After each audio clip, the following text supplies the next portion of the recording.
Toy izao indray ary ny teny zaraina izay omenantsika anio. Afaka manangana taranaka tompon'andraikitra ianao olon'i Kristy. Izay nomen'Andriamanitra anao dia ho torio amin'ny hafa. Tahaka ny nataon'i Paoly araka ny voasoratra ao amin'ny Asina Apôstôly 2:20 vaky toy izao amin'ny anaran'i Jesosy hoe: fa tsy nafeniko anareo fa nitoriako taminareo avokoa ny saina rehetra natolotr'Andriamanitra. Ary ireo izay nandray kosa dia ampaherezo araka ny voasoratra amin'ny Timoty 2:2 amin'ny anaran'i Jesosy hoe: koa ianao anaka dia aoka hiahery amin'ny fahasoavana izay ao amin'i Kristy Jesosy. Sy ampirisio mba hanampiniavana izahako.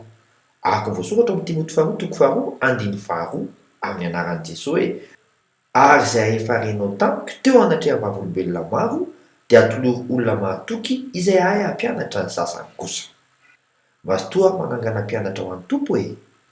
Mandram-peona tompoko.